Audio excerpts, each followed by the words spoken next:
The ground trembled beneath hooves. The sky burned red with dust and blood. On a September morning in 1260, two worlds collided, one born of conquest, the other forged in chains. The Mongols, undefeated and unmerciful, faced the Mamluks of Egypt, warrior slaves turned masters of their fate. What followed would become one of history's most defiant moments, when the unstoppable met the unbreakable. This is the story of Ain Jalut, the day the Mongols fell. If you love forgotten battles and stories that changed the world, remember to like, subscribe, and stay till the end. The Mongols were the storm of the 13th century. They swept across Asia like fire through dry grass, burning kingdoms, toppling dynasties, erasing cities from the earth. From the steppes of Mongolia to the golden palaces of Baghdad, they left only ash and silence. No army had ever defeated them. No walls had ever stopped them. To resist the sons of Genghis Khan was to invite annihilation. And yet, far to the south, in the desert lands of Egypt, a new kind of warrior was rising, one not born free, but trained to fight for it. They were called Mamluks, slaves taken as boys, converted to Islam, and molded into soldiers of absolute discipline. They fought not for bloodline or crown, but for survival and faith. Their training was brutal, their loyalty absolute. Many came from the same steppes that birthed the Mongols. Ironically, it would be these enslaved men, products of bondage and war, who would face the empire that enslaved the world. In 1258, the Mongols under Hulagu Khan destroyed Baghdad, the heart of the Islamic world. The caliph was executed, his body trampled beneath Mongol horses. The Abbasid Caliphate, the empire of scholars, poets, and astronomers, ceased to exist. Cities surrendered without resistance, terrified of what happened to those who did not. But after Baghdad fell, Hulagu turned west, his armies eyeing Syria and Egypt. The path to the Mediterranean seemed clear. Yet fate had other plans. Hulagu was recalled east to attend to succession in Mongolia after the great Khan monk's death. He left behind a single commander to continue the conquest, Kitbuka, a fierce Christian Mongol general known for his cruelty and pride. With a fraction of the Mongol host, Kitbuka believed he could still crush the Mamluks. After all, no one had ever stood against the Mongol tide. In Cairo, Sultan Qutuz knew the danger. He had risen from slavery himself, overthrown his own sultan, and now ruled a kingdom standing alone against the greatest army in the world. When Kitbuka sent an ultimatum, submit or be destroyed, Qutuz ordered the Mongol envoys executed and their heads displayed on Cairo's gates. It was not diplomacy, it was defiance carved in blood. The Mamluk army marched north. Across the Sinai, through the ancient crossroads of Palestine, banners flapping against the wind. Among them rode Baybars, a cunning general, scarred and fearless. He knew the Mongols' methods, their discipline, their arrogance. To defeat them, brute strength was useless. Only deception would do.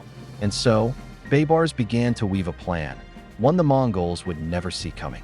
At the valley of Jezreel, near the spring of Ain Jalut, the Goliath spring, the stage was set. The Mongol banners shimmered on the horizon, black horses breathing steam into the dawn. Kitbuka rode at their head, his armor glinting like fire.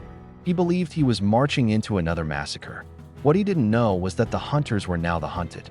Baybars opened the battle with a feigned retreat. His cavalry struck the Mongol vanguard with precision, then broke off, fleeing across the plain. Kitbuka laughed. To him, this was the same cowardice he'd seen in every other enemy. He ordered pursuit. The Mongols thundered after them, their war cries splitting the air. But hidden beyond the hills, the main Mamluk force waited in silence, their bows strung, their hearts steady. When the Mongols reached the trap's center, Qutuz gave the signal.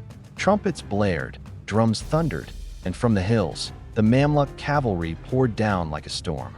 Arrows darkened the sky, steel met flesh. The desert roared with chaos. Horses collided, men screamed, and dust swallowed the world. The Mongols, for the first time, found themselves surrounded, prey in their own hunt. Kitbuka fought like a demon. He rode through the melee, cutting down foes with his saber, rallying his men to stand. But the Mamluks fought with purpose, for their land, for their faith, for revenge. Baybars's plan worked perfectly. Each Mongol counterattack was met with another ambush. Their famed discipline unraveled under the heat, confusion, and fury of the Mamluk charge.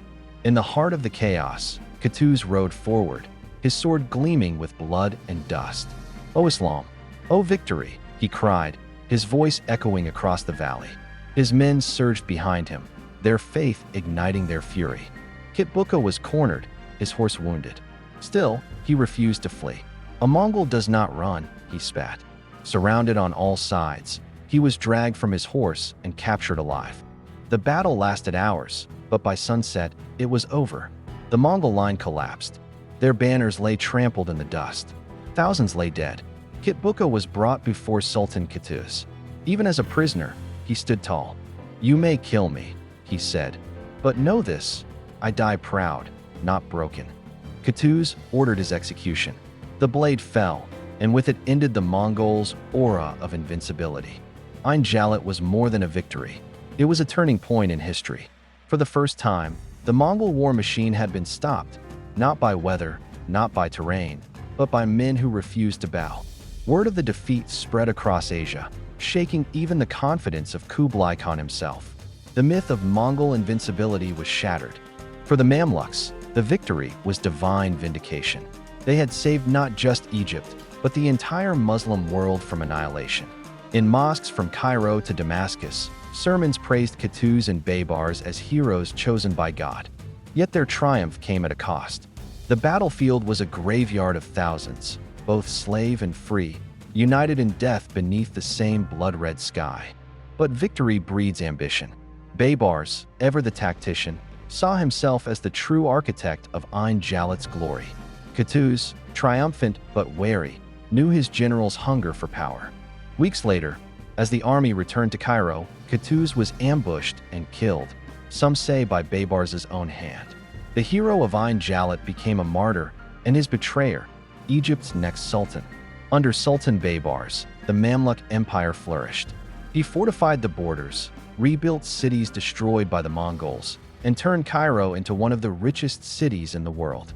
Yet behind every triumph, the memory of Ain Jalut lingered, a constant reminder that even the greatest empire can fall if faced by those who believe in something greater than fear. For the Mongols, the loss at Ain Jalut was a wound they never truly healed. Their expansion westward halted. The dream of reaching the Mediterranean, of turning the whole world into the Khan's pasture, died in that valley. Some chroniclers wrote that even the spirits of their ancestors wept that day, for the sons of Genghis had met men stronger in spirit than steel. The battle became legend, told in whispers and song. In the bazaars of Cairo, storytellers spoke of angels seen fighting beside the Mamluks, their wings of fire cutting through Mongol ranks. Whether truth or myth, such tales reflected the awe of a moment when faith defied destiny. Ain Jalut became not just history, but hope, proof that the unstoppable could be stopped. In the centuries that followed, historians and generals studied Ain Jalut as a lesson in strategy and courage. The feigned retreat, once a Mongol signature, was used against them with devastating success. It marked a rare inversion in history, when the oppressed outwitted their oppressors using the very tools of conquest. Yet, beneath the glory, the battle was also tragedy. Thousands of mothers wept for sons who never returned. The valley, once fertile and serene, was soaked in blood for generations. The air itself carried memory of screams, of thunder, of blades tearing through bone. Ain Jalut was victory written in agony. It also marked the beginning of the end for Mongol expansion. Their empire remained vast, but its unity fractured. Civil wars, distance, and ambition tore it apart. Meanwhile, the Mamluks stood as guardians of the Islamic world for centuries, their slave origins forgotten beneath crowns and titles. History, as ever, is written by survivors. To this day, Ain Jalut holds a strange, haunting power. It was not a battle of equals, but of belief. The Mongols had the numbers, the legend, the fear. The Mamluks had only will. And will, when sharpened by purpose, can slice through even the thickest armor. Imagine the silence after it ended. No drums, no cries, just the crackle of dying fires and the caw of vultures circling overhead. The valley that had seen empires clash now lay still, its dust heavy with the weight of history. In that silence, the world changed. Centuries later, the name Ain Jalut still commands reverence. In the annals of Islam, it stands beside Badr and Yarmouk. In the West, it marks the first fracture in the Mongol myth. And for historians, it remains one of those rare moments when destiny itself seemed to pause, when courage rewrote inevitability. It's tempting to see it as divine justice, slaves defeating conquerors, faith triumphing over fear. But perhaps it was simpler. Perhaps the Mamluks fought harder because they had already lost everything once. When you've known chains, freedom becomes sacred. When you've seen annihilation, survival becomes purpose. The Mongols taught the world the cost of underestimating belief. At Ain Jalut, they met men who believed in something stronger than conquest, in redemption through defiance, in honor over survival. History remembers this not as the fall of an empire, but as the rise of a spirit. If you stand in the valley of Jezreel today, the wind still whispers across the stones. The earth feels ancient, scarred.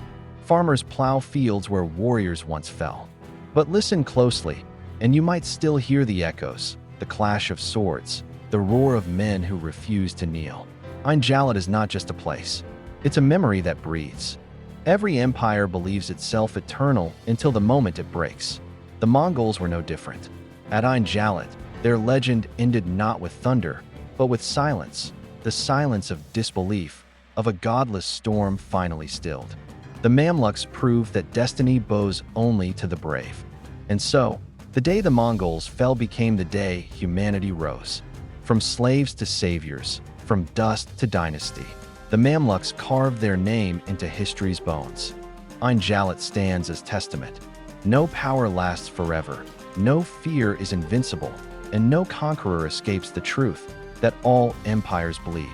If you felt the power of this story, like, subscribe, and join us for more forgotten chapters of history's darkest hours.